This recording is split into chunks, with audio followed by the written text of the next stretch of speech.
আরেকটি প্রশ্ন, 4 ইমামের জন্ম ও মৃত্যু তারিখ এবং মাযহাব সৃষ্টির সূচনা কখন জানালে উপকৃত হব। মাযহাব সৃষ্টি 400 বছর পর্যন্ত হয়নি নবী সাল্লাল্লাহু আলাইহি ওয়াসাল্লামের পরে। এর সাক্ষী দিয়েছেন আল্লামা শাহ ওলিউল্লাহ মুহাদ্দিস দেহলভী, যাকে হাদিসের ওস্তাদ বলা হয় অখণ্ড ভারতে। শাহ ওলিউল্লাহ মুহাদ্দিস দেহলভীকে হানাফিরাও শ্রদ্ধা করে, দেওবন্দি বেরেলভী সবাই শ্রদ্ধা করে, আহলে হাদিসও শ্রদ্ধা করে, সবাই শ্রদ্ধা করে। প্রথম হাদিসের দর্শ দিল্লির মসনদে তিনি বুখারী শরীফ দর্শ শুরু করেছিলেন। তার আগে ভারতে হাদিস পাওয়া যেত না। খুব বড় হাদিস যেটা পড়া হয়তো সেটা মিশকাত। আব্দুল হক মুহাদ্দিস দেহলভী প্রথম মক্কা মদিনা এসে হজে এসে মিশকাতটা নিয়ে গিয়ে প্রথম হাদিসের দর্শ শুরু করেন। এমন অন্ধকারে ছিল ভারত উপমহাদেশ মুগলদের আমলে যে সেই জামানায় সিহাসিত্তা যাকে বলা হয়, বুখারী, মুসলিম, আবু দাউদ, তিরমিজি, নাসাই, ইবনে মাজাহ, এগুলির কপিও পাওয়া যেত না, আর দর্শ হইতো না। কিসের দর্শ হইতো? ফিকহের দর্শ হইতো।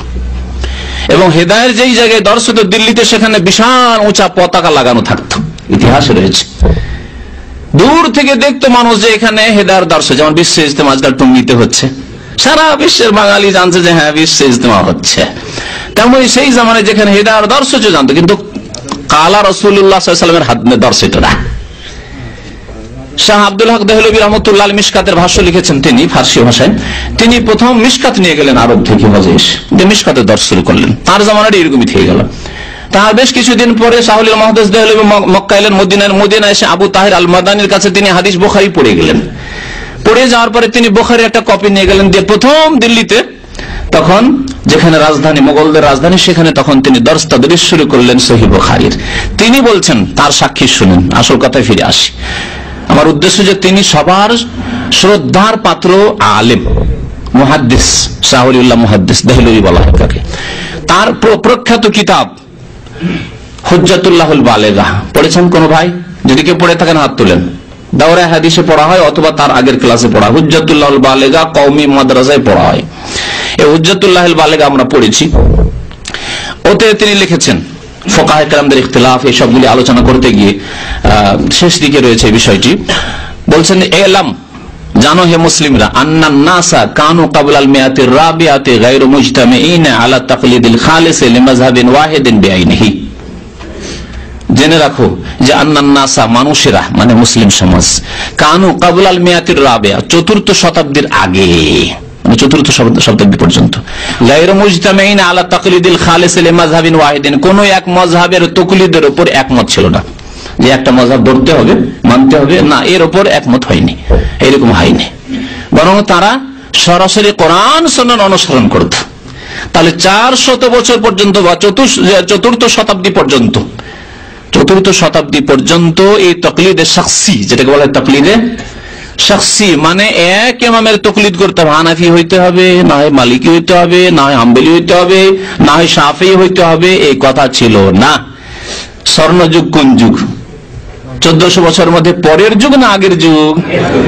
নবী সাল্লাল্লাহু আলাইহি সাল্লামের সময় থেকে শুরু করে যে যুগটি আছে সেই যুগগুলি স্বর্ণ যুগ বলা আছে। খায়রুল কুরুনে কারনি, নবী সাল্লাল্লাহু আলাইহি ওয়াসাল্লাম বলেছেন সর্বোত্তম যুগ হচ্ছে আমার যুগ। সুম্মাল্লাযিনা ইয়ালুনহুম, তারপরে হচ্ছে আমার পরের যুগ, সাহাবায়ে কেরামের যুগ। সুম্মাল্লাযিনা ইয়ালুনহুম, তারপরে হচ্ছে তার পরের যুগ। বা যদি নবী সাল্লাল্লাহু আলাইহি ওয়াসাল্লামের জামানাকে বাদ দিয়ে ধরা হয় তো তাবেঈন, সাহাবায়ে কেরাম, তাবেঈন, তাবা তাবেঈনের যুগ। বাস। তারপরে সুম্মা আফশুল কাযিব, তারপরের যুগ হবে একবারে মিথ্যার ছড়াছড়ির যুগ, বহু ফিরকা জন্মাবে, বহু দল সৃষ্টি হবে, আর অন্ধ অনুকরণ হবে, ইত্যাদি ইত্যাদি হবে, যেগুলি নবী সাল্লাল্লাহু আলাইহি ওয়াসাল্লাম ইঙ্গিত করেছেন যেগুলির দিকে, সেগুলিও হয়েছে। তাহলে স্বর্ণ যুগে, ভালো যুগে এই অন্ধ তাকলিদ, মাযহাব মানা ফরজ, এই ভ্রান্ত আকীদা ছিল না। কোরআন সুন্নাহ মানা ফরজ, কোরআন সুন্নাহকে মজবুত করে ধরা ফরজ, কোরআন সুন্নাহর আলোকে নামাজ পড়া ফরজ, কোরআন সুন্নাহর আলোকে নামাজ, রোজা, হজ, যাকাত, ইবাদত, বন্দেগী, মামলাত, বিবাহ, শাদী, তালাক করা ফরজ। এই হচ্ছে ফরজ। আল্লাহ পাক ফরজ, ইত্তাবিউ মা উনজিলা ইলাইকুম মির রাব্বিকুম, তোমরা অনুসরণ করো যা নাযিল হয়েছে কোথা থেকে? তোমাদের রবের পক্ষ থেকে। রবের পক্ষ থেকে কি নাযিল হয়েছে? কোরআন নাযিল হয়েছে আর হাদিস নাযিল হয়েছে। হাদিস ওয়াহি, ওয়াহি গায়র মাতলুব, পড়েছেন মাদ্রাসায় আপনারা, ওয়াহি গায়র মাতলুব, এটাও নাযিল হয়েছে। মানুষের কথা, ইমামদের কথা, আলেমদের কথা, ফুকাহাদের কথা নাযিল হয়নি, তাদের ইজতিহাদ। ইজতিহাদ যদি ঠিক করে থাকেন তাহলে 2 গুণ নেকি তারা পেয়েছেন, আর যে ইজতিহাদে ভুল করে থাকেন তবু 1 নেকি পেয়েছেন, তাদের গুনাহ হয়নি। কিন্তু গুনাহ কাদের? অন্ধ মুকাল্লে যারা তাকলিদে সাক্ষী করেছেন, না তোমাকে ধরবো, ভুল করলেও তোমাকে ধরবো, ছাড়বো না তোমাকে। কেন ভুল করেছো তুমি? তুমি ভুল করেছো, আমরা ভুল করবো। বুঝতে পারছেন? তাকলিদে সাক্ষীর মানে হচ্ছে এটা, যে ইমাম সাহেব ভুল করেছেন, আপনি ভুল করেছেন, ভুলের বি থাকবো আমি। আপনি রফেদান করেননি, আমি করবো না। আপনি আমিন জোরে বলেন, আমি আমিন জোরে বলবো না। আপনি হাত ছেড়ে নামাজ পড়েছেন, আমি হাত ছেড়ে নামাজ পড়বো না। সবকিছুর ফয়সালা নিতে হবে কোরআন সুন্নাহর কাছে, কোরআন সুন্নাহর কাছে, কোরআন হাদিসের কাছে ফয়সালা নিতে হবে।